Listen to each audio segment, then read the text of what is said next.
Marítimo na TSF, boa tarde. Hoje vou falar-lhe da filial número 6 do Clube Sport Marítimo, que é o Marítimo da Venezuela. Mário Pereira, ilustre verde-rubro, dedicou-se de alma e coração ao Marítimo e às comunidades madeirenses radicadas em terras venezuelanas. Mário Pereira fala como chegou ao Marítimo da Venezuela.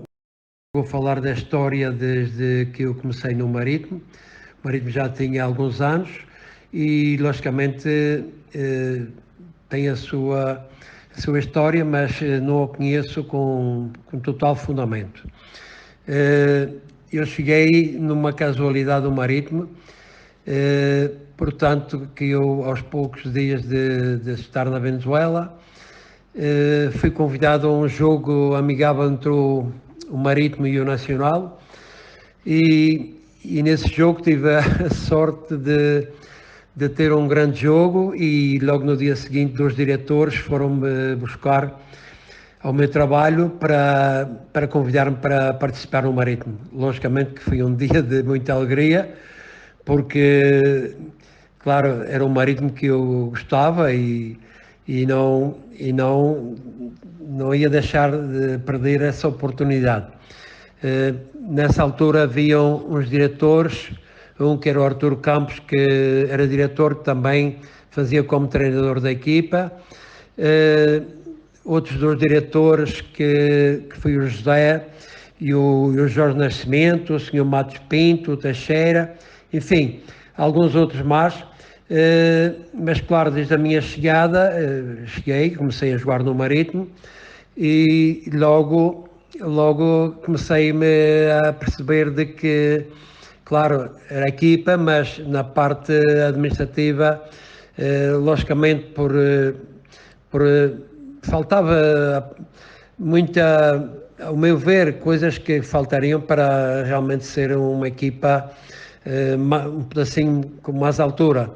E logicamente nessa altura eu logo comecei por fazer uma coisa fundamental, que a equipa era Desportivo Marítimo, claro, todos chamavam Marítimo, mas era no registro da Associação de Futebol, estava como Desportivo Marítimo, e logicamente na altura os diretores também diziam que já estavam cansados e tal, e convidaram-me para fazer cargo da equipa, e logicamente, claro, tive a oportunidade de começar a emendar coisas que talvez eles não tivessem, por falta de tempo ou mesmo cansaço, não tivessem feito, e comecei a formar com mais jogadores de mais qualidade, sobretudo fazer uma direção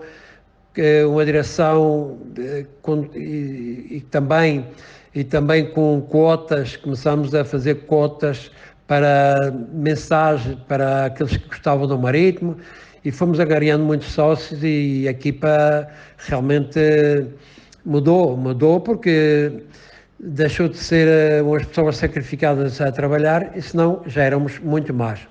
E uma das coisas que também na altura foi encontrar as camisolas do Marítimo, todas cheias de buracos debaixo dos braços, as meias também. Aí a minha irmã Zélia teve uma ajuda para essa altura que foi muito boa. Foi ela como costureira, de tratar de arranjar tudo isso para a gente poder jogar no domingo seguinte. O meu cunhado também, o Brito, também foi fundamental. Ele que se encarregava da roupa, de mandar lavar, enfim. E na altura também conheci o Sr. José Gregório Dias, que foi uma pessoa que depois me deu um apoio, e claro, eu falei com ele para ser o presidente do clube, a qual ele aceitou, apesar de eu ter pouco tempo lá na Venezuela, mas portanto que a equipa logicamente começou a dar os seus frutos. Depois veio uma digressão à Madeira e o Marítimo da Venezuela passa a ser a filial número 6 do Clube Sport Marítimo. Estamos em 2ª divisão, descemos à 3ª divisão e logo, já com esses diretores, nós da terceira divisão passamos à segunda, logo no segundo ano passamos à primeira, e portanto isso foi no futebol amador. Nessa altura, sendo amador, viajamos aqui à Madeira e foi na altura que nós fizemos o pedido ao Marítimo para ser filial, e na qual obtivemos o filial número 6. Logo a seguir, pois, veio já o nosso passo ao futebol profissional venezuelano, que foi na altura que houve uma festa do grupo folclórico de Pérola do Atlântico. Então, nessa altura, havia a equipa que era o Desportivo Português, uma grande equipa que deu muitas glórias à comunidade, mas atravessou uma situação muito difícil e por aí praticamente uma equipa que já não ia avançar, e então daqueles que também foram das pessoas que apoiaram, nessa festa, esse Rufino Gomes veio falar comigo da hipótese do Marítimo ir ao profissional. Logicamente nós estávamos preparados, éramos uma equipa amador, e portanto logo a seguir fizemos contactos, e depois a partir daí tivemos um contacto fundamental com o Hélio Quintal, que ele conhecia muito bem e pertencia ao Desportivo Português. Então por aí começámos por procurar treinador, fazer a nossa inscrição no futebol profissional e depois fazer o trabalho na rádio, na televisão, nos jornais. O Marítimo vai ao profissional, e portanto que isso foi uma alegria para muitas pessoas da nossa comunidade, porque realmente o Desportivo Português já nessa altura já tinha muitas poucas pessoas que iam lá ver, porque a equipa já não estava verdadeiramente à altura. Mário Pereira chegou a presidente em 1985 e fala das grandes conquistas da nossa filial número 6. Nessa altura fui proposto e depois aceitei de ser presidente para o passo ao futebol profissional no ano 1985. Nesse mesmo ano fomos campeões invictos com 28 jogos sem perder, e também campeões da Taça da Venezuela, isto tudo em segunda divisão. Logo a seguir veio claro, o Marítimo, como foi campeão, subimos à primeira divisão, e no primeiro ano, coisa que não é fácil, logramos o segundo lugar. Logrando o segundo lugar, e aí foi quando começamos a participar na Taça Libertadores de América.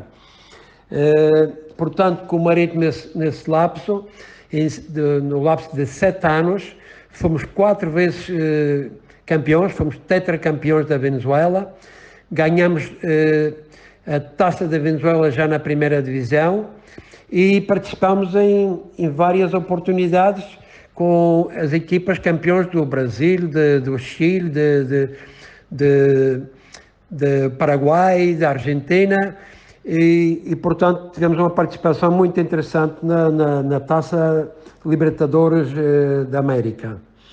Claro que o Marítimo nessa altura, aonde ia, qualquer parte da Venezuela, enchia completamente os estádios.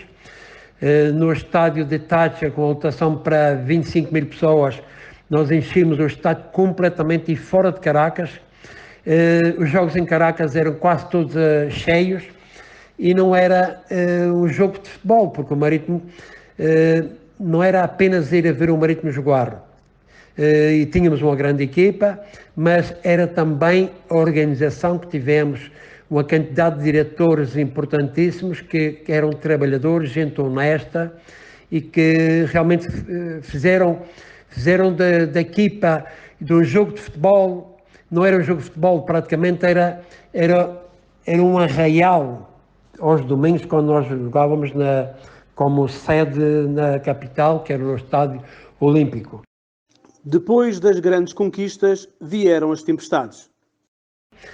Também os impostos municipais, e depois tínhamos uma perseguição praticamente em todos os jogos de fiscais tratando de buscar dinheiro, portanto que pensamos ir ao futebol, ao estádio em Guatire, que fica mais ou menos a meia hora de Caracas, o estádio Guido Blanco, e desse estádio Guido Blanco nós arranjamos as condições do campo, o relevado, balneário, cabine de som, enfim, damos características de um estádio para poder jogar o futebol profissional e claro, logicamente, mesmo assim nós jogando em Caracas, nós conseguimos encher o estádio, não, logicamente não era um estádio como o Estádio Olímpico, que eram para 20 mil pessoas,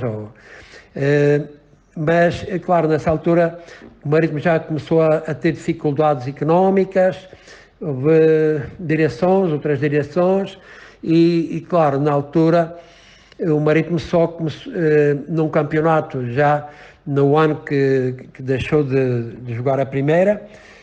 O Marítimo nesse ano jogou praticamente com 7 jogadores titulares, que aqueles que tinham vindo ser titulares de anteriormente, que ficaram, e completamos com a equipa de sub-20, equipa que também em 2 oportunidades fomos campeões da Venezuela com a equipa sub-20, que era praticamente eram os jogadores que alimentavam os jovens que vinham alimentar a equipa para a primeira divisão.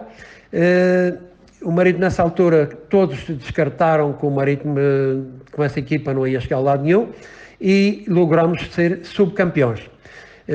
Já nessa altura a equipa que veio em terceiro, que era a equipa que eles estavam a preparar para lançá-la logo para a participação da Taça Libertadores, e o Lara, então, nessa altura foi quando o Marítimo tinha que participar na Taça Libertadores da América, mas o estádio, a Liga, que nessa altura era a Liga, então nos disse que nós não podíamos participar, que tínhamos de ter pelo menos para 10 mil pessoas. Nós trabalhamos nisso, conseguimos pôr um estádio com cadeiras dessas dessas cadeiras não fixas, daquelas que são postas mesmo para eventualidades. Conseguimos assegurar 10 mil lugares, mas mesmo assim não foi possível, porque, claro, nessa altura já havia uma má intenção de prejudicar o Marítimo, porque o Marítimo vinha a ganhar tudo. Então era uma equipa que não nos podiam vencer no campo, então, desta maneira, actuaram de muita má fé, e por isso que depois o Marítimo foi obrigado a descer à segunda divisão, a decisão da mesma liga, coisa que nessa altura os diretores, e era o João Luís Ferreira era o presidente, nessa altura o João Luís Ferreira e os diretores tomaram a decisão numa assembleia de ir ao tribunal, logicamente a procurar justiça, e logicamente ao ir ao Tribunal de Justiça praticamente era, nessa altura não se podia, um tribunal ordinário não se podia, tinha que ser através da Federação, dos jogos, não é Federação, é a Associação dos Jogos de Sul-América, a Sul-Americana, e também a FIFA. Portanto, que nessa altura, então, o Marítimo, quando fez a demanda, foi convidado a tirar a demanda, e o Marítimo não quis tirar a demanda, seguiu em frente, e pronto, e depois veio o resultado, que as mafias que havia nessa altura no futebol, coisa é certa, porque até o Presidente da Federação hoje em dia, por essas e uma quantidade de coisas más, ainda hoje está pagando, penso que está na cadeia. Portanto, que essa é uma história muito triste para terminar uma equipa que hoje em dia não tenho a dúvida que seria uma das grandes equipas da América, de Sul-América, e realmente não tivemos a oportunidade de de que a justiça fosse realmente justa. Por vários motivos, não vale a pena regressar ao futebol profissional naquele país. E hoje em dia temos pessoas a chorar o regresso do Marítimo outra vez ao futebol. Mas logicamente que o Presidente da Liga ainda segue sendo a mesma pessoa que tanto nos prejudicou, logicamente não é uma boa ideia se lançar outra vez no futebol profissional da Venezuela. E também pela crise que atravessa este lindo país, logicamente talvez seria um pouco imoral tratar de procurar pessoas para apoiarem o Marítimo, que logicamente quando se fala de apoio económico, apoio de tudo, e nesta situação que está a Venezuela realmente não é um momento apropriado. Por certo, ainda ontem recebi uma chamada que tinha muito tempo que não falava com essa pessoa, que é o professor Rafa Santana, que foi o treinador que levou o Marítimo a muitas glórias e também foi selecionador da seleção de Venezuela, a dizer que tem um projeto talvez muito perto de Caracas para começar com as categorias menores e depois em 4 anos avançar para fazer o próprio estádio. Portanto, fica isto no ar. Também uma coisa que tínhamos que destacar com o Marítimo na altura, era uma equipa que levava muita gente aos estádios, era um ponto de encontro, a gente encontrava pessoas ali que não encontrava há muito tempo, e portanto que foi uma tristeza que isso terminasse assim dessa maneira. Sobre o Clube Mãe, rasga elogios ao trabalho do presidente Carlos Pereira. Queria aproveitar a oportunidade para dar os parabéns ao Carlos Pereira e à sua direção do trabalho que têm realizado nestes vários anos que levam a equipa. Não só no futebol, no estádio que ainda hoje temos, o colégio, o complexo desportivo, enfim, a maneira que tem sido levado na parte administrativa, eu acho que é de louvar o trabalho, especialmente do Carlos Pereira. Eu sei que por essa instituição, grandiosa instituição, tem passado muitos diretores, muita gente importante, mas penso eu que realmente haverá uma pessoa que tenha feito ou dificilmente vai a fazer para o futuro do Marítimo, como o trabalho que o Carlos tem realizado. Os parabéns para ele e um grande abraço. Por fim, uma palavra para os adeptos do Marítimo e o conselho para ficarem em casa. Quero desejar aos adeptos do Marítimo e não só, a todos os madeirenses, umas boas Páscoas e que realmente os adeptos do Marítimo, que alguns que não deixem de contribuir, de apoiar a nossa gloriosa equipa, porque ela necessita muito de nós. A equipa, quando está mal, é quando nós realmente devemos apoiá-la, porque quando está bem, não é só a equipa, tudo quando está bem, eu acho que pouco ou nada temos que fazer, só dar-lhe continuidade ao trabalho a realizar. Então, para os maritimistas, força e que sigam apoiando a nossa equipa. Também queria dizer que tivessem muito cuidado com este vírus, com esta doença lamentável, invisível, que a gente não sabe quem possa ser a pessoa que venha a transmitir-nos. Portanto, que tenham muito cuidado, fiquem em casa, porque esse é o melhor remédio que nós podemos, primeiro, antes da vacina, atacar esse vírus, é ficar em casa. Um abraço para todos. Todos juntos, ainda que à distância, fique em casa. Boa tarde, este foi o Seu Marítimo na TSF.